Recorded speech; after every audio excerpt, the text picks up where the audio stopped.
गरौँ अहिलेका मुख्य समाचारबाट। काठमाडौँमा महामारी फैलिने क्रम अझै कम भएन।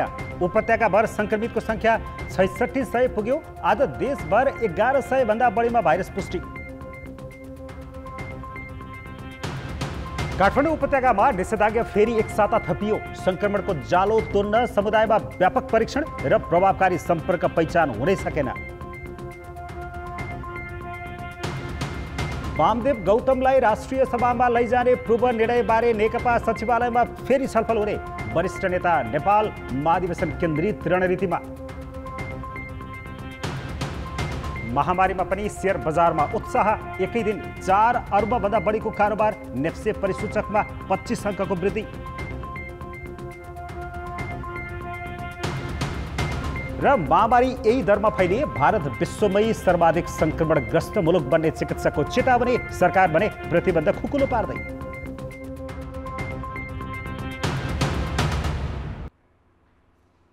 कोरोना संक्रमणका कारण गएको 24 घण्टामा 14 जनाको मृत्यु भएको छ। यो सँगै मृत्यु हुनेको संख्या 253 पुगेको छ। यस्तै आज 1120 जना संक्रमित थपिँदा कुल संक्रमितको संख्या 41,649 पुगेको छ। स्वास्थ्य मन्त्रालयका अनुसार चितवनमा 1 पुरुष र 2 महिला गरी 3 जनाको मृत्यु भएको छ। काठमाडौँमा 1 महिला र 2 पुरुषको ज्यान गएको छ। यस्तै बारा, तनहुँ, कपिलवस्तु, ललितपुर, भक्तपुर, धादिङमा 1-1 जनाको मृत्यु भएको छ। स्वास्थ्य मन्त्रालयले नियमित प्रेस ब्रिफिङमा दिएको जानकारी पछि आजै रूपन्देही र नवलपरासीमा थप 1-1 जनाको मृत्यु भएको छ। पछिल्लो 24 घण्टामा 12,879 जनामा गरिएको PCR परीक्षणमा सबैभन्दा बढी काठमाडौँ जिल्लामा 350 जनामा संक्रमण देखिएको छ। त्यस्तै ललितपुरमा 29 र भक्तपुरमा 8 गरी उपत्यकाभर 388 जनामा भाइरस पुष्टि भएको छ। उता सुनसरीमा 72, धनुषामा 63, मोरङमा 53, सर्लाहीमा 50, पर्सामा 49, चितवनमा 43, बाँकेमा 41, जुम्लामा 37, मकवानपुरमा 33 र महोत्तरीमा 31 जना बिरामी थपिएका छन्। रूपन्देहीमा 27, कास्कीमा 24, बारामा 23, कालीकोटमा 21, लमजुङमा 19, रौतहटमा 18 र नवलपरासी पूर्वमा 16 जनामा भाइरस देखिएको छ। स्वास्थ्य मन्त्रालयले 500 भन्दा धेरै संक्रमित भएको जिल्लामा निषेधाज्ञा र 200 भन्दा धेरै संक्रमित भएका जिल्लामा बन्दाबन्दी गर्न सम्बन्धित जिल्लाहरूलाई अनुरोध गरेको छ। भएकाले सम्भव भएसम्म भर्चुअल र नभए अन्य वैकल्पिक उपायबाट दूरी कायम गरी अनिवार्य मास्क लगाएर पितृकार्य गर्न अनुरोध गरेको छ। हामी सबैले आशा, विश्वास, भरोसा र प्रार्थना गरौँ भ्याक्सिनको सफल परीक्षण चाँडो सफल होस्। श्राद्ध गर्न पनि सकेसम्म IT इन्फर्मेसन टेक्नोलोजीको प्रयोग गरी गर्न र भौतिक रूपमा उपस्थित भएरै गर्नु परेमा 2 मिटरको दूरी कायम गर्न मास्क कम्पलसरी रूपमा लगाउन म अनुरोध गर्दछु। मन्त्रालयका अनुसार बुधबार 1112 जना निको भएका छन्। अहिलेसम्म सञ्चो हुनेको संख्या 23,290 पुगेको छ। 18,108 जना सक्रिय संक्रमित रहेका छन्। तीमध्ये 7,615 जना घरमै आइसोलेसनमा बसेका छन्। उच्च दरमा महामारी फैलिँदै गएपछि काठमाडौँ उपत्यकामा निषेधाज्ञा एक साता थप गरिएको छ। गृह मन्त्रालयको परामर्शमा काठमाडौँ, ललितपुर र भक्तपुरका प्रमुख जिल्लाधिकारीहरूको बैठकले भदौ 24 गतेसम्म निषेधाज्ञा कायम राख्ने निर्णय गरेको हो। सकभर सडकमा ननिस्कन आग्रह गरे पनि निषेधाज्ञामा केही लचकता अपनाइएको छ। बैंकलाई 3 जनासम्म कर्मचारी राखेर सेवा प्रवाह गर्न पाउनेछन्। यस्तै PCR रिपोर्ट नेगेटिभ आएका कर्मचारी मार्फत होटल तथा रेस्टुरेन्टलाई होम डेलिभरी सेवा सञ्चालन गर्न दिइनेछ। खाद्यसहितका अत्यावश्यक सेवाका पसल व्यवसाय बिहान 11 बजेसम्म र निर्माणसँग सम्बन्धित सामग्रीको ढुवानी दिउँसो 2 देखि 7 बजेसम्म सञ्चालन थोरै मात्र जस्तो अत्यावश्यक वस्तु वा सेवा खरिदका लागि 9:15 बजेको समयलाई 11 बजेसम्म पुर्याइएको छ। त्यसैगरी विकास निर्माणसँग सम्बन्धित पसलहरूलाई चाहिँ दिउँसो 2 बजेदेखि 9 बजे, राति 9 बजे, बेलुका 9 बजेसम्म चाहिँ खोल्न पाइने भनिएको छ। भने अनलाइन डेलिभरी गर्नेहरूले चाहिँ मापदण्ड नेपाल सरकारले बनाएको मापदण्ड पालना गरेर मात्र गर्ने, मापदण्ड बनिसकेपछि मात्र सञ्चालन गर्न सकिने गरेर तोकिएको छ। दोस्रो पटक एक साताका लागि थपिएको निषेधाज्ञा बुधबार रातिबाट सकिँदैछ।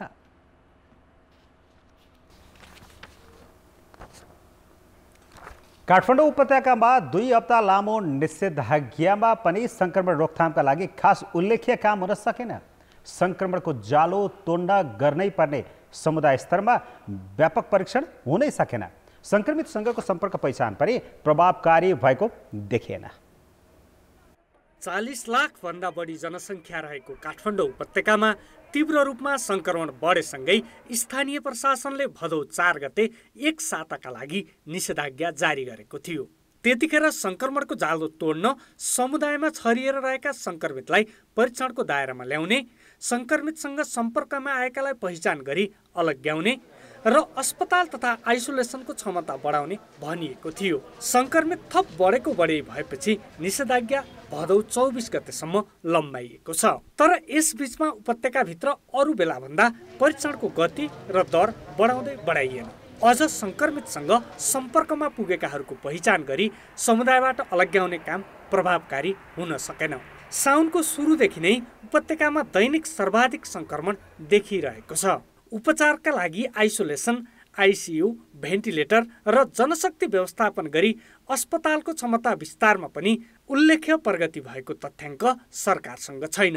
हामीले सुधार्नुपर्ने ठाउँहरू अझै पनि हुन्छ, त्यो ठाउँहरू अझै पनि छन्, त्यो हामीले पनि देखेका छौँ। तर काम चाहिँ नभएको भन्ने यो बिचमा हामीले उपत्यकाभित्रका सबै स्थानीय तहहरूसँग सँगै बसेर हरेक स्थानीय तहमा यमटट लिएका स्वास्थ्य कर्मीहरू जसले चाहिँ कन्ट्याक्ट ट्रेसिङ, केस इन्भेस्टिगेसनका लागि सबैसँग समन्वय गरेर जनशक्ति परिचालनको लागि समन्वय गरिदिन सक्नुहुन्छ। त्यस्ता जनशक्तिहरू हरेक स्थानीय तहमा पठाएर हरेक स्थानीय तहमा रहनुभएका जनप्रतिनिधिहरू, त्यहाँ रहनुभएका प्रशासकीय अधिकृतहरू, स्वास्थ्यका संयोजकहरू सबैलाई समेटेर उहाँहरूलाई अभिमुखीकरण गर्ने कामहरू भएको छ। कस्तालाई पहिचान गरेर परीक्षण गर्नुपर्छ, कस्ता चाहिँ क्लोज कन्ट्याक्ट होइन, कस्तालाई पहिचान गर्नु पर्दैन भन्ने विषयहरू पनि बुझाइएको छ। भएको स्रोत साधनको समुचित सदुपयोग गर्नका लागि प्राविधिक ज्ञानको भरमग्दुर प्रयोग गर्ने हिसाबले हामीले कामहरू गरेका छौँ। अहिलेसम्म खासमा संक्रमितको अति नै जोखिम क्षेत्र कुन हो भन्ने नै पत्ता लगाउन सकिएको छैन। विज्ञहरूका अनुसार जबसम्म संक्रमण कुन तहमा फैलिएको छ भनेर पत्ता लगाउन सकिँदैन तबसम्म नियन्त्रणको सम्भावना नै हुँदैन। त्यसको उपाय समुदायमा व्यापक परीक्षण नै हो। अझ निषेधाज्ञाले आफै अस्पताल जान नसक्ने वातावरण बन्यो, तर सरकारी संयन्त्र समुदायमा पुगेन। संक्रमणको चक्रलाई टुटाउनका लागि गर्नुपर्ने काम सुरु नै नगरिएको संक्रामक रोग विज्ञहरूको भनाइ छ। जुन रूपमा चाहिँ टेस्ट हुनुपर्ने त्यो भएको छैन, कन्ट्याक्ट ट्रेसिङ इफेक्टिभ भएको छैन, गर्न सकिएन भनेर चाहिँ इडिसिडीको प्रमुखले नै धेरैचोटि भनिसक्नु भएको छ। यो गरेपछि बल्ल हामीलाई चाहिँ कम्युनिटीमा भाइरस कुन रूपमा फैलिएको छ, कहाँ कहाँ चाहिँ जोन छ, कहाँ कहाँ छैन भन्ने थाहा हुन्छ र त्यही अनुसार चाहिँ हामीले चाहिँ प्लानिङ गर्नुहुन्छ। पछि लकडाउन खोल्यो भने त्यही अनुसार व्यवस्था गर्नुहुन्छ। अनि जति चाहिँ केस लोड बढेको छ त्यही अनुसार चाहिँ पछि आइसियु केसहरू थपिन सक्छ भनेर त्यही ठाउँमा चाहिँ फोकस गरेर चाहिँ हेल्थ सेन्टर्सहरू अथवा आइसोलेसन सेन्टर अथवा आइसियु सेटअप गर्नुपर्ने हुनसक्छ। हो यसरी कोअर्डिनेट अप्रोचमा जानुपर्छ। हाम्रो चाहिँ त्यो काम सुरु नै भएको छैन। कम्युनिटी लेभलमा भाइरस गएको छैन भनेर त्यो काम चाहिँ सुरु नै भएको छैन। त्यो चाहिँ अफसोसको कुरा हो। निषेधाज्ञा पुनः थप गरिँदा पनि सरकारले परिस्थिति कसरी नियन्त्रणमा लिँदैछ भनेर कुनै योजना सार्वजनिक गरेको छैन। योजनाबद्ध रूपमा अबको हप्तालाई पनि प्रयोग नगर्ने हो भने निषेधाज्ञा जारी गर्नुको कुनै अर्थ रहने छैन। कान्तिपुर समाचारका लागि दीपक आचार्य, काठमाडौँ। देशकै जेठो अस्पताल वीर अस्पतालमा मात्र 75 जनाभन्दा बढी स्वास्थ्य कर्मीहरू संक्रमित भएका छन्। यही कारण त्यहाँ नियमित उपचार सेवा त प्रभावित भएको छ नै, त्यहीँका चिकित्सक एवं स्वास्थ्य कर्मीले समेत शैय्या नपाउने अवस्था बनेको छ। तर वीरकै नयाँ भवनको काम 75% सम्पन्न भइसके पनि त्यसलाई आपतकालीन प्रयोग गर्न अस्पताल प्रशासनले चासो देखाएको छैन। देशको सबैभन्दा पुरानो र ठूलो अस्पताल, त्यसमाथि ठूलो रकम खर्च गर्न नसक्ने आम नागरिक बिरामी हुँदा अन्तिम आशाको केन्द्र हो वीर अस्पताल। यहाँका चिकित्सक, नर्स, फार्मासिस्ट लगायत 75 जना भन्दा बढीमा संक्रमण पुष्टि भइसकेको छ। लेखा शाखा, प्रयोगशाला, नाक कान गाँटी, स्नायु, शल्यक्रिया लगायत विभाग र वार्डमा खटिने कर्मचारीमा यो भाइरस देखिएको छ। अस्पतालले पिपिई, मास्क लगायत स्वास्थ्य सामग्रीको उचित व्यवस्थापन गर्न नसक्दा आफूहरू संक्रमित हुन पुगेको स्वास्थ्य कर्मीहरू बताउँछन्। यहाँ त्यति व्यवस्थापन भएन राम्रो। अनि युनिफर्म पनि सबैलाई पिपी सेट भएन। अनि सबैलाई पिपी सेट बिना कर्मचारीले काम गर्यो। अनि त्यसले गर्दा पिपी सेट नलागेको कारणले गर्दा सबैमा कन्टामिनेसन भयो, एउटालाई भयो, दुईटालाई भयो, त्यसै अब एउटा ग्रुपमा एकजनालाई भएपछि त्यहाँ सबैलाई फैलिँदै गयो। संक्रमण देखिएकै कारण बुधबारदेखि अस्पतालको बहिरङ्ग सेवा नै बन्द गरिएको छ। बिरामीको उपचार गर्दा गर्दै स्वास्थ्यकर्मीहरू आफै संक्रमित हुन पुगे। तर अहिले स्थिति यस्तो आएको छ, आफै बिरामी पर्दा उपचार गर्ने ठाउँ छैन, जनशक्ति अभाव भएको छ। वीर अस्पतालको पुरानो भवनमा 460 शैय्या भए पनि भूकम्पले मक्किएका कारण 100 शैय्या प्रयोग गर्न नसकिने अवस्थामा छन्। त्यसमा पनि संक्रमण जोखिमका कारण 150 शैय्या मात्र सञ्चालनमा छन्। बिरामीले सामूहिक शौचालय प्रयोग गर्नुपर्ने बाध्यता छ। पोजिटिभ त भएकोलाई छुट्याएर राखि नै हाल्छौँ, तर किन पोजिटिभ र नेगेटिभ नछुटेको अवस्थामा चाहिँ त्यहाँ चाहिँ अलिकति त्यो सम्भावना सङ्क्रमण हुने सम्भावना चाहिँ त्यहाँ रहन्छ। त्यो पनि हामीले हाम्रो कोसिस चाहिँ जहिले पनि के अरे अलिकति सस्पेक्टेडलाई चाहिँ छुट्याएर राख्ने, आइसोलेट गरेर राख्ने भन्ने चाहिँ हाम्रो त्यो हामीले व्यवस्थापन त गरिरहेको छौँ। यता अस्पतालको निर्माण भइरहेको 650 शैय्याको अर्को भवन चाँडो प्रयोग योग्य बनाएर सञ्चालनमा ल्याउन नसकिने होइन, तर अस्पताल व्यवस्थापनले यसतर्फ चासो दिएको छैन। व्यवस्थापनका अनुसार भवनको संरचना तयार भए पनि बिजुली, पानी र ढल निकास गरी 25% काम मात्र बाँकी छ। आपतकालीन व्यवस्थापनका लागि युद्धस्तरमा काम गर्ने हो भने अरू नयाँ संरचना बनाउनु भन्दा यो सुगम उपाय पनि हो। कोरोना महामारीका बेला अन्यत्र सम्पूर्णतः नयाँ अस्पताल बनाएका उदाहरण समेत छन्, तर राजधानीमा अवस्थित केन्द्रीय अस्पतालले भएको स्रोत साधन पनि व्यवस्थित परिचालन गर्न नसक्नु व्यवस्थापकीय अक्षमता र नेतृत्वको अकर्मण्यताको नमुना हो। कान्तिपुर समाचारका लागि क्यामेरामा प्रवीण गमलीका साथ कृपाल गौतम, काठमाडौँ। कोरोना महामारीको बेला चितवनका किसान मल किन्न सहकारी संस्थामा घण्टौं लाइन बस्नु परेको छ। मलको हाहाकार भएपछि किसान भौतिक दूरीको कुनै प्रभाव नगरी मलका लागि लाइन लाग्न बाध्य भएका हुन्। भरतपुर महानगरको गीतानगर स्थित सर्वोदय सहकारी संस्थाले बुधबार मल वितरण गर्ने जानकारी पाएपछि किसान बिहानैदेखि अपराह्नसम्म लाइन लागेका हुन्। पर्याप्त मल नआएकाले बुधबार 120 बोरा मल किसानलाई 10 किलोका दरले वितरण गरिएको सहकारीका सचिव होमनाथ अधिकारीले जानकारी दिए। मल लिन सहकारी संस्था अगाडि सडकमा करिब 2000 किसान लाइन लागेका थिए। मल थोरै आएकाले सयौं किसान मल नै नपाई फर्किन बाध्य भए। यस सहकारीमा 5000 किसान आबद्ध छन्।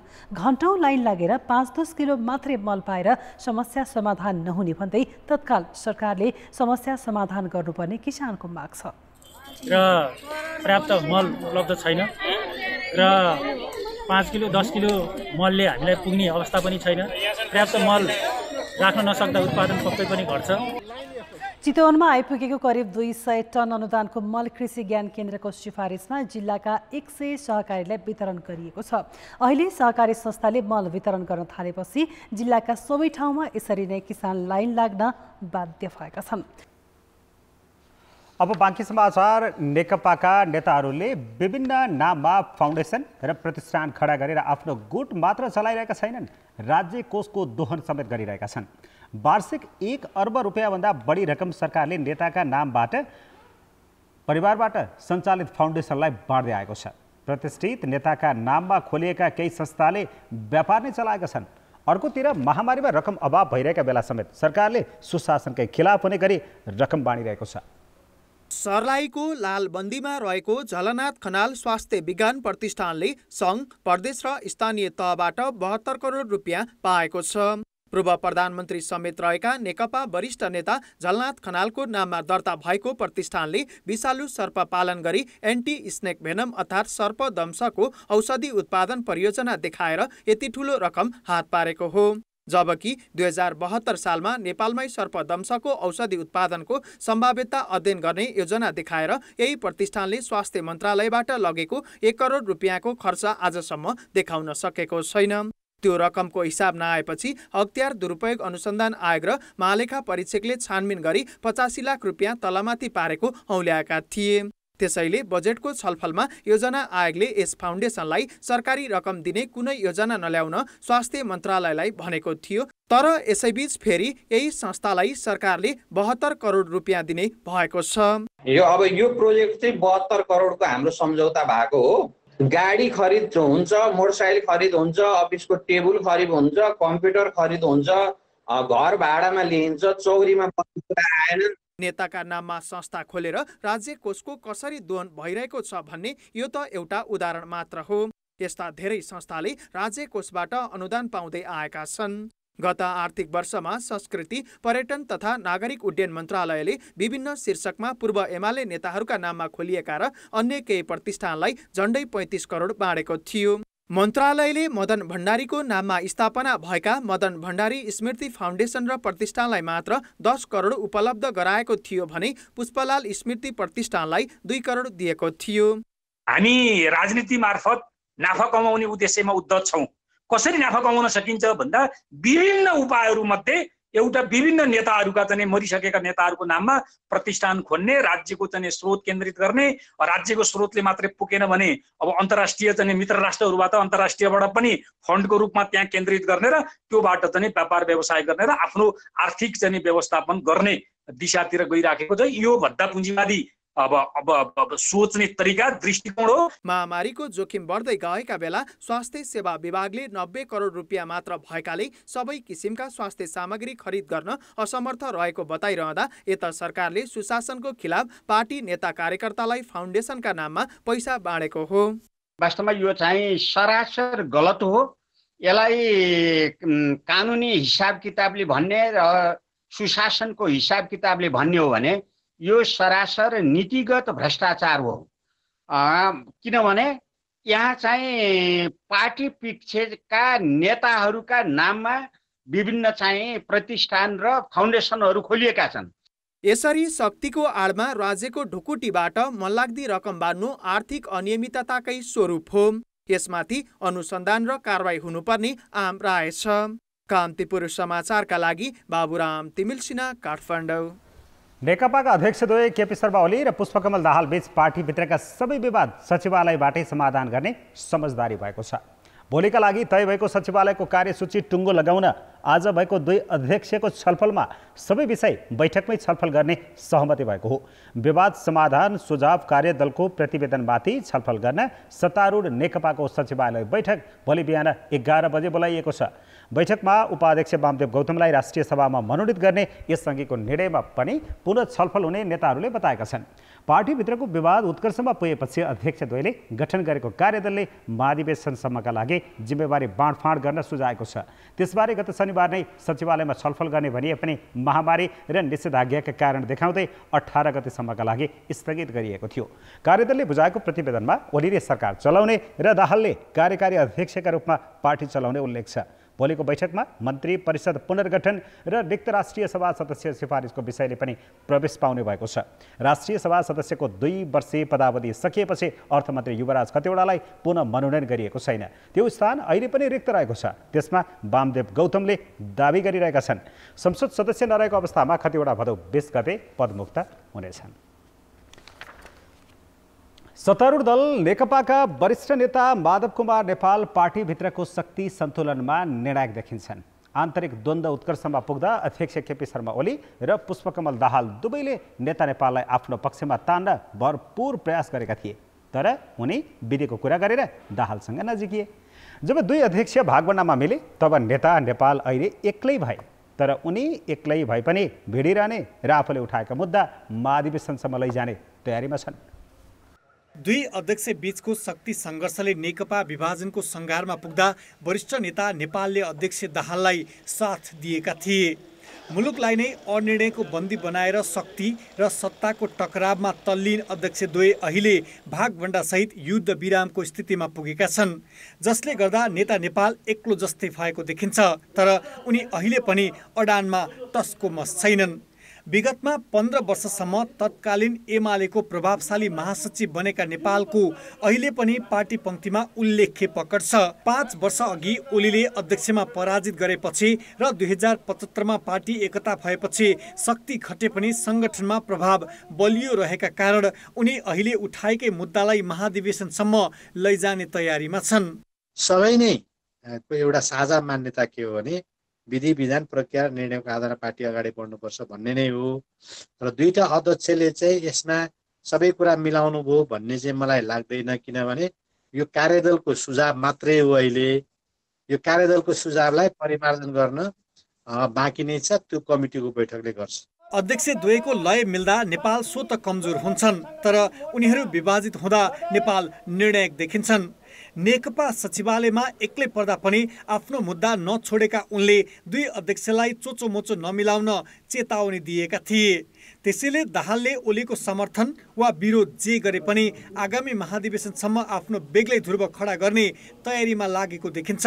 पछिल्लो चरणले जसरी अहिले आउन खोजिया छ, अब हिजोको त्रिकोणात्मक यो गुटगट बनोटलाई शक्ति सङ्घर्षको कोणमा जब द्विपक्षीय देखिया थियो नि, अबका दिनमा फेरि त्यो त्रिपक्षीय रूपमा नै फर्कने अथवा मल्टी अङ्ग्रेजीमा चाहिँ बहुगुटगट अस्थिर प्रकारको समूहगत राजनीति छ। त्यसले त्यो भनेको चाहिँ कुनै पनि बेला जसरी भए पनि एक दोस्रोसँग फेरिन सकिन्छ। नेकपा भित्रको शक्ति सन्तुलनमा ती नेता ओली, दाहाल र नेपालको उपस्थिति समान देखिन्छ। अप्ठ्यारो पर्दा साथ खोज्ने नभए प्रयोग मात्र गर्ने अध्यक्ष द्वयको रणनीतिले नेपाल पक्ष सुसुप्त जस्तो छ। तर एकतादेखि नै पार्टीमा एक व्यक्ति एक पदको कुरा गर्दै आएका नेपाल यही मुद्दालाई महाधिवेशनमा सशक्त रूपमा उठाउने भन्दै आफ्नो पक्षको नेता कार्यकर्तालाई तयार रहन सन्देश पनि दिइरहेका छन्। कान्तिपुर समाचारका लागि दशरथ राई र नवराज पाण्डे, काठमाडौँ। 3वटा विश्वविद्यालय उपकुलपति विहीन भएको 1 वर्ष भयो, तर सत्तारूढ नेकपा भित्रै भागवण्डा नमिल्दा प्रधानमन्त्रीले नियुक्त गर्न सकेका छैनन्। शिक्षा मन्त्री संयोजक रहेको समितिले दिएको नामावलीको व्यवस्था गरी उनले अन्य उम्मेद्वार खोजिरहेका छन्। प्रधानमन्त्रीले नियुक्तिमा चरम विलम्ब गर्दा विश्वविद्यालयको काम कारबाही नै प्रभावित भएको छ। मध्य पश्चिमाञ्चल विश्वविद्यालयको उपकुलपतिका रूपमा 1 वर्ष पहिले 4 वर्षे कार्यकाल पूरा गरेका उपेन्द्र कोइरालाले 1 साता अघि अर्को नियुक्ति पाए। तर कोइरालासँगै अन्य 3 उपकुलपतिले अवकाश पाएका विश्वविद्यालयमा भन्ने अझै नियुक्ति गरिएको छैन। पोखरा विश्वविद्यालयमा उपकुलपतिको पद मात्र खाली छैन, 12 पदाधिकारीको पद पनि रिक्त छ। 3 महिना यता निमित्त कसैलाई तोकिएको छैन। उपकुलपति लगायत पदाधिकारी नभएकाले विश्वविद्यालयको सभा, प्राज्ञिक परिषद र कार्यकारी परिषद बैठक बस्न सकेको छैन। कोरोना महामारीका कारण अन्य विश्वविद्यालयले वैकल्पिक माध्यमबाट कक्षा चलाइरहँदा यस विश्वविद्यालयमा निर्णय गर्ने कोही छैन। अहिले निर्णय गर्ने मान्छे नै छैन। सामान्य अहिले त्यहाँ हजुरको विश्वविद्यालयमा चाहिँ अब भनौँ न 100-200 रुपियाँको केही इमर्जेन्सी किन्नु पर्यो भने पनि अहिले लोन त किन भनेर साइन हान्ने र साइन गराउने मान्छे छैन अहिले त्यहाँ विश्वविद्यालयमा। अब अहिले हेऱ्यो भनेदेखि चाहिँ हामीले अहिले हाम्रो यो अहिलेको आर्थिक वर्षको हामी अहिले भदौ महिनामा छौँ। यो आर्थिक वर्षको लागि हाम्रो बजेट के हो, हाम्रो यो आर्थिक वर्षमा हामी जाने योजना के हो, केही पनि छैन। हेर्नुहोस्, नेपाल संस्कृत र कृषि तथा वन विज्ञान विश्वविद्यालयमा पनि 1 वर्षदेखि उपकुलपति विहीन छन्। 3वटै विश्वविद्यालयमा उपकुलपति नियुक्तिका लागि शिक्षा मन्त्री संयोजक रहेको समितिले नाम सिफारिस गरे पनि प्रधानमन्त्री केपी ओलीले नेकपाका अर्का अध्यक्ष पुष्पकमल दाहालसँग कुरा नमिलेकाले नियुक्ति गरेका छैनन्। निकट भविष्यमै यो पदाधिकारी नियुक्ति गर्ने क्रममा यसले प्राथमिकता पाएको छ र मलाई लाग्छ केही दिनभित्रमा, केही समयभित्रमा चाहिँ यो पदाधिकारीहरूको नियुक्ति टुङ्गो लाग्छ। दाहालले कृषि विश्वविद्यालयमा आफू निकटस्थलाई नियुक्त गर्ने अडान लिएका छन्। तर ओलीले कृषिमा कुरा नमिलेकाले पोखरामा पनि नियुक्ति रोकेका छन्। नेपाल संस्कृत काङ्ग्रेसको भागमा परेको छ, तर त्यसमा कसलाई नियुक्त गर्ने भनेर उसले नामै दिएको छैन। दलीय भागभन्दाको असर प्राज्ञिक नियुक्तिमा परेको हो। अरू नियुक्तिलाई महत्त्व किन दिन्छ, त्यसका पछाडि के पृष्ठभूमि हुन सक्छन्, त्यसका लागि तत्परता किन देखाउन परेको हो, यसका पछाडि धेरै विषयहरू हुन सक्छन्। खास गरी हाम्रो विश्वविद्यालय र खास गरी शिक्षासँग सम्बन्धित सन्दर्भमा चाहिँ राज्य चाहिँ अलि बेखबर बन्दै आएको छ। औचित्यहीन संयन्त्रमा एकपछि अर्को नियुक्ति गरिरहेका प्रधानमन्त्रीले प्राज्ञिक थलोलाई 1 वर्षदेखि खाली राखेर आकाङ्क्षीलाई नेताको दैलो चाहर्ने मैदान त बनाइदिएका छन् नै, उच्च शिक्षा आफ्नो प्राथमिकतामै नरहेको सन्देश समेत दिएका छन्। कान्तिपुर समाचारका लागि क्यामेरामा राजेन्द्र महर्जनका साथ नारायण किलम्बु, काठमाडौँ। नेपाली कांग्रेसका नेता रामचन्द्र पौडेलले पूर्व पश्चिम रेलमार्ग निर्माणको ठेक्का प्रक्रिया तत्काल रोकेर छानबिन गर्न माग गरेका छन्। पौडेलले आवश्यक गृह कार्य र तयारी बिना ठेक्कापट्टाको हतारो गर्नुले भ्रष्टाचार भएको स्पष्ट हुने दावी गरेका छन्। नेता पौडेलले आज एक विज्ञप्ति जारी गर्दै तत्काल रेलमार्गको ठेक्कापट्टा रोकेर छानबिन गर्न अख्तियार दुरुपयोग अनुसन्धान आयोग संसदीय समितिलाई आग्रह गरेका छन्। पौडेलले विज्ञप्तिमा भनेका छन्, निश्चित ठेकेदारलाई मात्रै योग्य बनाएर हचुवाका भरमा रेलमार्ग निर्माणको जिम्मा दिने सरकारको भूमिकाले नीतिगत तथा संस्थागत भ्रष्टाचारलाई प्रोत्साहन गरेको स्पष्ट भएको छ। उनले सार्वजनिक खरिद ऐन तथा खरिद नियमावली विपरीत खुला प्रतिस्पर्धा नगराई केही निश्चित ठेकेदार कम्पनीलाई पोस्ने गरी 35 अर्बको ठेक्का दिनु अनुचित भएको पनि विज्ञप्तिमा उल्लेख गरेका छन्। रेलमार्गमा पर्ने बजार क्षेत्रको व्यवस्थापन र मुआवजा वितरण समेत नगरी सरकारले रेलमार्ग निर्माणको विवादास्पद ठेक्का यसअघि लगाइसकेको छ। सरकारले पीसीआर परीक्षण गरी रिपोर्ट नेगेटिभ भएकाहरूलाई ल्याउन भने पनि एयर अरबियाले आरडीटी परीक्षण गरेका र दुवै नगरेका यात्रु समेत ल्याएर होटल क्वारेन्टिनको भाडा उठाएको पाइएको छ। संयुक्त अरब एमिरेट्सको भदौ 9 गते चार्टर उडानमा एयर अरेबियाको शारजाहबाट पीसीआर गरेका यात्रुको समेत होटल क्वारेन्टिनको भाडा उठाएको एउटै उडानमा परीक्षण गरेका र नगरेका दुवै थर यात्रु ल्याएको पाइएपछि पर्यटन मन्त्रालयले ती यात्रुको भाडा फिर्ता गर्न भनेको छ। एयर अरेबियाले आरडीटी परीक्षण गरिएका 18 र कुनै परीक्षण नभएका 1 जना सहित 142 यात्रु सँगै ल्याएको थियो। एयर अरेबियाले प्रत्येक व्यक्तिबाट होटल क्वारेन्टिन बापत 1120 दिराम असुलेको थियो। कोरोना नेगेटिभ भएका यात्रु मात्रै ल्याएको भए उनीहरू घरमै क्वारेन्टिन बस्ने भएकाले त्यो रकम बुझाउनु पर्दैन थियो। मन्त्रालयले चार्टर उडान गर्ने हिमालय एयरलाइन्स, नेपाल वायु सेवा निगम तथा अन्य विदेशी एयरलाइन्सलाई समेत तोकेभन्दा बढी भाडा नलिन भनेको छ। महामारीका कारण विदेशमा रोजगारी गुमाएका, भिजा सकिएर अलपत्र परेका नेपालीको उद्धारका लागि चार्टर उडानको अनुमति दिएको, तर हवाई सेवा प्रदायकले चर्को भाडा असुलेको गुनासो यात्रुले गर्दै आएका छन्। साथै सरकारका निर्णय कार्यान्वयनमा सहजीकरण र अनुगमन गर्न मन्त्रालयले विदेश स्थित कूटनीतिक नियोग तथा गैर आवासीय नेपाली सङ्घलाई पनि अनुरोध गरेको छ।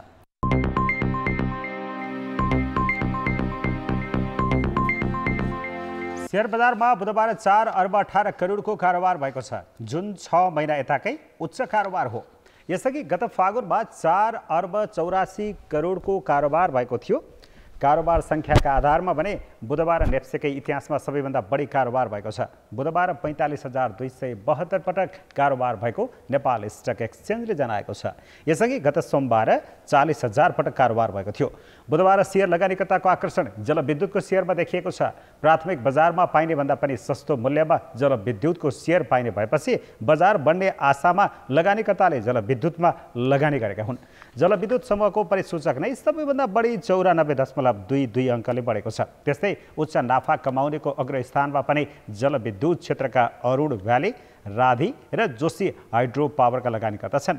उच्च कारोबार भएपछि नेप्से परिसूचक पनि 25.58 अङ्कले बढेर 1510 अङ्कमा पुगेको छ। बुधबार जलविद्युतसँगै बैंक, व्यापार, होटल, विकास बैंक, वित्त कम्पनी, सामूहिक लगानी कोष, लघुवित्त, अन्य र उत्पादनमूलक उद्योगको परिसूचक बढेको छ भने जीवन तथा निर्जीवन बिमा कम्पनीको सूचक तल ओर्लिएको छ। बैंक ब्याजदरमा आएको कमी, निषेधाज्ञाका कारण अन्य क्षेत्रमा लगानीको सम्भावना नभएको र बजारमा मार्केट मेकर प्रवेश गरेका कारण पनि सेयर बजारमा लगानी केन्द्रित भइरहेको छ। कम्पनीहरूको प्राविधिक विश्लेषण गर्न नसक्ने तर सेयर बजारबाट प्रतिफल लिन चाहने लगानीकर्ताहरूका लागि भन्दै सञ्चालनमा आएका सामूहिक लगानी कोष अर्थात् म्युचुअल फन्डमा लगानीकर्ताको आकर्षण घट्दै गएको छ, जसका कारण सेयर बजारमा सूचीकृत 18 कम्पनीमध्ये 12 कम्पनीको प्राथमिक मूल्यभन्दा पनि तल अर्थात् मूल्य 10 रुपैयाँ भन्दा पनि कम छ।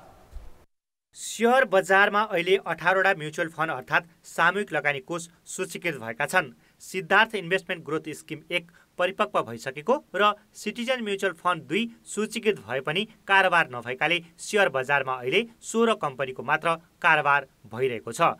तीमध्ये 12वटा कम्पनीको मूल्य 10 रुपैयाँ भन्दा कम देखिन्छ।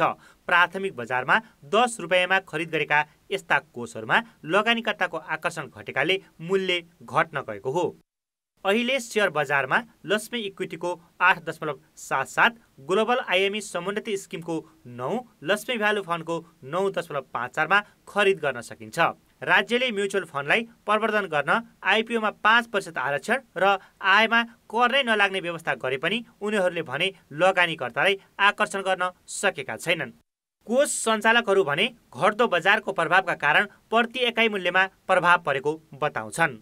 बजारको अप ट्रेन्ड र डाउन ट्रेन्डको अवस्थाले बजारमा चाहिँ जुन घटबड हुन्छ बजारमा सेयरहरूको प्राइस, त्यो अनुसार चाहिँ नेट एसेट भ्यालु पनि तलमाथि हुने हुँदाखेरि चाहिँ युजुअली के देखिन्छ भने लगानीकर्ताहरूले अप ट्रेन्डमा चाहिँ अलिकति केही प्रिमियम तिरेर चाहिँ सेयर त्यो म्युचुअल फन्डमा लगानी गर्ने र डाउन ट्रेन्डमा चाहिँ केही डिस्काउन्टमा चाहिँ लगानी गर्ने प्रवृत्तिहरू चाहिँ देखिन्छ। त्यस्तो अवस्था आउनु चाहिँ स्वाभाविकै हो। ग्लोबल समुन्नति स्किमले सञ्चालनमा आएको 5 वर्षमा पहिलो पटक यसपालि 4% लाभांश घोषणा गरेको छ। यो योजना परिपक्व हुन अब 2 वर्ष छ। अहिलेको प्रति एकाइ खुद सम्पत्तिलाई आधार मान्ने हो भने यसले ग्राहकको प्रति 10 रुपियाँ लगानीमा जम्मा 64 पैसा वृद्धि गरेको छ। यसले लाभांश दिन नसकेपछि अहिले लगानीकर्ताले प्रति एकाइ 78 पैसा घाटा सहेरै 9 रुपियाँ 86 पैसामा सेयर बेचिरहेका छन्। म्युचुअल फन्डमा विज्ञहरूको समूह हुन्छ, प्रतिफल मिल्ने क्षेत्र पहिचान गरेर मात्र लगानी गर्न सक्छ। तर सेयर बजारमा घटेको मूल्य र प्रतिफललाई आधार मान्ने हो भने लगानीकर्ता सन्तुष्ट छैनन्। गत वर्षको नाफाबाट सबैभन्दा कम लाभांश दिनेमा ग्लोबल समुन्नतिसँगै Laxmi equity, Siddhartha growth scheme 2 र नोबेल इक्विटी फन्ड छन् भने सबैभन्दा बढी दिने एनआइसी एसिया ग्रोथ फन्ड र एनआइभीएलले 12% लाभांश दिएका छन्। सेयर बजारमा 10 रुपियाँ भन्दा कम मूल्य भएका यस्ता 12वटा कोष मध्ये 11वटाको प्रति एकाइ खुद सम्पत्ति मूल्य भने 10 रुपियाँ भन्दा माथि भए पनि लगानीकर्ताले घाटा खाएर सेयर बेचिरहेका छन्। अभियसली मार्केटलाई सही तरिकाले यो बेला चाहिँ इन्भेस्टमेन्ट विथड्र गरेर हामी चाहिँ क्यासमा बस्नुपर्छ भन्ने खालको जुन चाहिँ उनीहरूले मार्केटलाई सही पहिचान गर्नु पर्थ्यो, त्यो पहिचानको कमी पनि देखिन्छ म्युचुअल फन्डका फन्ड म्यानेजरहरूमा, होइन भने कतिपय अवस्थामा रेगुलेटरी फ्रेमवर्कले नै सर्टेन % भन्दा बढी क्यासमा बस्न नहुने भनेर उनीहरूलाई बारम्बार चाहिँ रेगुलेटरले चाहिँ गाइडलाइन गरिराखेको हुनाले पनि पुरै क्यासमा बस्न सक्ने स्थिति त म्युचुअल फन्ड्सहरूको हुँदैन। किन भन्दा त्यो पैसा भनेको क्यापिटल मार्केटमै इन्भेस्टमेन्ट हुने पैसा हो। घट्दो बजारका बेला पनि म्युचुअल फन्डले दक्ष जनशक्तिको सहायताले प्रतिफल दिने क्षेत्रमा लगानी गर्ने र कहिल्यै प्रतिफल विहीन नहुने ठानिन्छ। तर नेपालमा यस्ता कोषमा लगानीकर्ता रित्तो हात हुने र सञ्चालकले मात्र आकर्षक सेवा सुविधा उपभोग गर्ने प्रवृत्ति देखिएको छ। कान्तिपुर समाचारका लागि सुधिल पोखरेल, काठमाडौँ। समाचारमा पुनः स्वागत छ। हिन्दू परम्परा अनुसार असोज कृष्ण पक्षको प्रतिपदा तिथिदेखि औँसीसम्मको तिथिमा पार्वण श्राद्ध अर्थात् सोह्र श्राद्ध गरिन्छ। तर यो वर्ष कोरोना भाइरसको संक्रमणले ब्राह्मण नै घर घरमा गएर श्राद्ध गराइदिँदा भाइरस फैलिन सक्ने जोखिम बढेकाले त्यसको विकल्पमा रूपन्देहीका ब्राह्मणले अनलाइनबाट नै श्राद्ध गराइदिन थालेका छन्। देवी रविष्टा आपो भवन्तन पितराजा सन्न देवी सर्वन्दना। असोज महिनाको कृष्ण पक्ष पितृहरूलाई तृप्त तुल्याउने समय भएकाले यसलाई पितृपक्ष भनिन्छ। यस समयमा दिवंगत भएका आफ्ना र मावली घरतर्फका पितृलाई सन्तानले श्रद्धापूर्वक स्मरण गर्ने, सम्मान प्रकट गर्ने र उहाँहरूका निमित्त गच्छ अनुसारको दान, पिण्डदान अर्पण गरेर श्राद्ध गरिन्छ। वर्षभरिका सबै तिथिको प्रावण श्राद्ध यसै बेला गरिने हुँदा ब्राह्मणहरू व्यस्त रहन्छन्। तर कोरोना भाइरसको संक्रमणले गर्दा घर घरमा गएर श्राद्ध गराइदिन सम्भव छैन। विकल्पमा रूपन्देहीका केही ब्राह्मणहरूले भर्चुअल माध्यमबाट श्राद्ध गराएका छन्। अहिलेको विश्वकै परिस्थिति यस्तो भएको हुनाले अनि यो यसरी नेटद्वारा यस प्रकारबाट सबैले गर्ने गरियो भने अनि हामी रोगबाट पनि बच्नेछौँ र त्यो समस्याको पनि हल हुनेछ। भाइरसको भयले ब्राह्मणहरू श्राद्ध गर्ने मानेका छैनन्। यस्तो अवस्थामा वैकल्पिक माध्यमबाट श्राद्ध गर्नेहरू सन्तुष्ट भएका छन्। रोगले गर्दा यताउता हिँड्नु पाइए छैन, त्यो डरले गर्दाखेरि डरले त्यहाँले त्यही गरेको गुरुहरू नजिक हुनाले चाहिँ मोबाइलबाट पनि अनलाइनबाट श्राद्ध गर्नु पाइयो। पहिले 16 दिन नै श्राद्ध गर्ने चलन थियो। 4वटा ब्राह्मण राखेर पार्वण श्राद्ध गर्नुपर्थ्यो। 16 दिन गर्ने कार्य घटाएर मृत्यु भएको तिथि मिलाएर 1 दिन मात्र गर्न थालियो। ब्राह्मण पनि 1 जना भए श्राद्ध हुन्छ। शास्त्र अनुसार श्राद्ध नहुने घरमा पितृको कृपा हुँदैन। पितृको कृपा नहुने घरमा कुनै पनि देवताको वास र आशीर्वाद प्राप्ति नहुने वचन रहेको छ। विभिन्न प्रकारका रोगहरू महामारीहरू जनित समस्या पर्दा के गर्ने भन्ने कुरा जमदग्नि ऋषिले पनि बोल्नु भएको छ। निरपद छोबे राष्ट्र छोबे रोगार्थे भनेर भन्नुभएको छ। राष्ट्रमा सङ्कट परेका बेलामा रोग लागेका बेलामा कतिपय कर्महरू गर्न नसक्दाखेरि पनि उहाँहरूका शरणमा पर्ने भन्ने विधान छ। परिस्थितिको कारणले केही सामग्री ब्राह्मण र विधिको अभाव भए पनि पितृप्रतिको श्रद्धा आस्था र विश्वासमा कमी आउन नहुने विज्ञहरूको मत रहेको छ। कान्तिपुर समाचारका लागि भुवन पाण्डे, सैना मैना, रूपन्देही। अब जनमतको अन्तिम परिणाम। जनमतमा हिजो हाम्रो प्रश्न थियो, विफण्ड र रोजगारी गुमाएकालाई भोको हुन नदिन के गर्नु पर्ला? ए सरकारले राहत दिने, बी सामाजिक पहल कदमले बढाउने र सी विकासका काममा संलग्न गराउने। जनमतको नतिजा यस्तो छ, ए सरकारले राहत दिनेमा 37%, बी सामाजिक पहल कदमले बढाउनेमा 12% र सी विकासका काममा संलग्न गराउनेमा 51%। अब जनमतमा आजको प्रश्न। जनमत आजको प्रश्न छ, वर्षेनी मलको हाकार हुँदा पनि किन समयमै व्यवस्थापन नगरिएको होला? ए कर्मचारीको लापरवाही, बी प्रक्रियागत झन्झट र सी कमिसनको चलखेल। जनमतको अन्तिम परिणाम भोलि बेलुका 8 बजेको कानपुर समाचारमा प्रसारण गरेछौँ। कृपया न्युज स्पेस ए बी वा सी टाइप गरी 34001मा SMS गरी आफ्नो मत व्यक्त गर्नुहोला। अब जनताको आवाज। सरकारले कोरोना संक्रमण फैलिन नदिन भन्दै काठमाडौँ उपत्यकासहित देशका विभिन्न जिल्लाका स्थानीय सरकारले लकडाउन र निषेधाज्ञा जारी गरेका छन्। यसै सन्दर्भमा हामीले काभ्रेमा सोधेका छौँ, निषेधाज्ञाको विकल्प के हुन सक्छ? जनताको आवाज प्रायोजक अम्बे सिमेन्ट, यो देशको शिर उच्च राख्दै। हरेक निर्माण मजबुतीको प्रमाण, hi tech OPC cement. Jindal SS pipes, टिकाउ र गुणस्तरीय काम। जिन्दाल पाइप हो यसको नाम। सावित्रीज कञ्चनजङ्घा अगरबत्ती। Baltra, complete range of big and small appliances, live your home. Rathi, 3 पुस्ते ग्याङ सिरिज, सस्तो होइन राम्रो रोजौँ। जुन नीति नियमहरू ल्याएको छ, तब यो कोरोनाको त्यसको नियमलाई सबै आम नागरिकले चाहिँ राम्रोसँग बुझेर आफ्नो अर्कालाई होइन मेरो आफ्नै लागि हो भनेर बुझेर यसलाई चाहिँ पालना गर्यो भने यो लकडाउन गर्नुपर्ने जरुरी जस्तो चाहिँ मलाई लाग्दैन। जनता आफै पनि सचेत हुनुपर्दछ। बाँच्नै गाह्रो भइसक्यो, व्यवहारहरू चलाउनु पनि सकिएन, लकडाउनले गर्दाखेरि पसलहरू पनि बन्द। निषेधाज्ञालाई खोल्दा राम्रो हो, किनभने मान्छे भोकले मरिरहेछ। कोरोना भन्दा पनि मान्छे भोकले पीडाले मरिरहेछ। जनतालाई थुनेर राखेर हुँदैन, सरकारले अब गरिखाने एउटा विकल्प पनि दिनुपर्छ। लकडाउन चाहिँ मेरो विचारमा चाहिँ उपयुक्त छ, किनभने यो जनताको स्वास्थ्यको सुरक्षाको लागि गरिएको हो। व्यक्ति व्यक्तिमा चाहिँ नि दूरी कायम गरेर मास्कको प्रयोग गरेर यसरी यस्तो गर्दा चाहिँ नि राम्रो होला। निषेधाज्ञाले भन्दा पनि आफै सुरक्षित भएर हिँड्यो अथवा सुरक्षित भएर बस्यो भने राम्रो होला। हामी जस्तो गरिबको लागि चाहिँ सरकारले लकडाउन गरेर जस्तो सामान हुन हामीलाई काम गरेर खान दिनुपर्छ। काम गरेर खान दिने सकिएन भने कुन चाहिँ हो विकल्प त्यो हेर्नुपर्छ।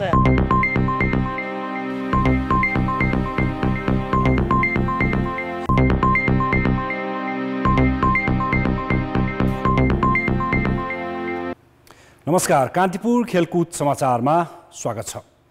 राष्ट्रिय खेलकुद प्रतियोगिता घरेलु खेल क्षेत्रको सबैभन्दा ठूलो अवसर र उत्सव हो। हरेक 2 वर्षमा आयोजना हुनुपर्ने यो प्रतियोगिताले खेलाडीको क्षमता पहिचान, पुरस्कार र अन्तर्राष्ट्रिय स्तरमा प्रतिस्पर्धा गर्न प्रोत्साहन समेत दिनुपर्ने हो। तर सुरुवाती चरणका केही वर्षपछि राष्ट्रिय खेलकुद नियमित हुन सकेन। यतिसम्म कि लगातार 10 वर्षसम्म प्रतियोगिता नै नभएको इतिहास छ। 2038 सालमा राष्ट्रिय खेलकुद परिषदका तत्कालीन सदस्य सचिव शरदचन्द्र शाहको अग्रसरतामा पहिलो राष्ट्रिय खेलकुद काठमाडौँमा भएको थियो। तर त्यसपछि दोस्रो र तेस्रो बाहेक नियमित तालिकामा प्रतियोगिता नै हुन सकेन। हरेक 2 वर्षमा आयोजना हुने प्रतियोगिता त्यसैता निरन्तर भएको भए यो वर्ष 19औं संस्करण हुनु पर्थ्यो। तर बल्ल 9औं प्रतियोगिता गर्ने तर्खर छ। अझ कोरोना महामारीका कारण यसपालि त्यो पनि हुने नहुने टुङ्गो छैन। मिति तोक्ने र अन्तिममा सार्दै जाने प्रवृत्तिले राष्ट्रिय खेलकुद प्रतियोगिता न त नियमित भयो न त खेलाडीले नै समयमा आफ्नो ऊर्जा र प्रतिभा देखाउने अवसर नै पाए। यो वृहत खेलकुद प्रतियोगिता भएको भए यसको अलगै मूल्य र मान्यता यसको अलगै छ नि। हामी यसको अर्कै दृष्टिले हामी ट्रेनिङ गर्थ्यौँ। सबैको कम्पिटिसन गर्ने जुन भावना छ त्यो भावनामा अर्कै परिणत हुन्थ्यो। तर हामी के भयो भने सामान्य खुल्ला प्रतियोगिता गर्ने, छनौट जस्तो गर्ने अनि इन्टरनेसनल खेल्न लैजाने। सबै प्रदेशमा खेलकुदको विकास गर्ने तथा खेलाडीलाई अन्तर्राष्ट्रिय सहभागिता अघि अभ्यास गराउने अवधारणाका साथ राष्ट्रिय खेलकुदको थालना गरिएको थियो। तर सरकारले त्यो मर्मलाई आत्मसात गर्न नसक्दा विभिन्न कारण देखाउँदै सार्ने प्रचलन बढ्यो। कुनै वर्ष त झारा टार्ने शैलीमा प्रतियोगिता गर्ने प्रवृत्ति हाबी भयो। पूर्वाधार निर्माणमा हुने ढिलाइ पनि त्यसको कारण हो। 1.5 वर्ष अघि बाँके र दाङमा 8औं राष्ट्रिय खेलकुद आयोजना गर्दा स्विमिङ पुल नबन्नु, बन्दै गरेको फुटबल मैदान र कामचलाउ क्रिकेट मैदान त्यसैका उदाहरण हुन्। सिस्टमेटिकली यदि हामी गर्ने हो भने हामीले कति वर्ष अगाडि हाम्रो कुन चाहिँ टुर्नामेन्ट हुन्छ भन्ने कुरा हाम्रो क्लियर थाहा हुन्छ नि।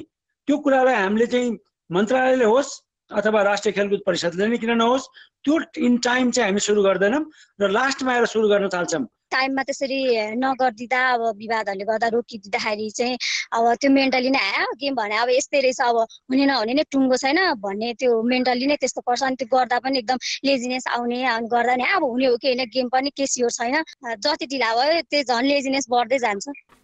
त्यसो त राष्ट्रिय खेलकुदका लागि बनाइएका संरचना संरक्षण नहुँदा अर्को पालि काम नलाग्ने भइसक्छन्। बेला छँदासम्म चुपचाप बस्ने अनि प्रतियोगिता सङ्घारमा आएपछि हतपतको काम लतपतमा हुने प्रवृत्तिमा अझै सुधार आएको छैन। यो वर्ष हुने भनिएको 9औं संस्करण पनि कोरोनालाई देखाउने बहाना बनेको छ। कान्तिपुर समाचारका लागि किशन भण्डारी, काठमाडौँ। कान्तिपुर खेलकुद समाचार अहिलेलाई यति नै। धन्यवाद रोशन। अब मौसम सम्बन्धी जानकारी।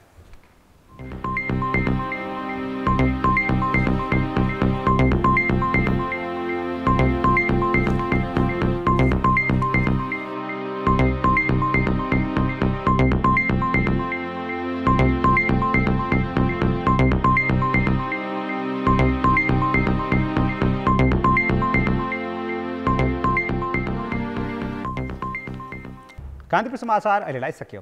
अब हाम्रो अर्को समाचार बुलेटिन राति 10:30 बजे अङ्ग्रेजीमा र 11 बजे नेपालीमा हुनेछ।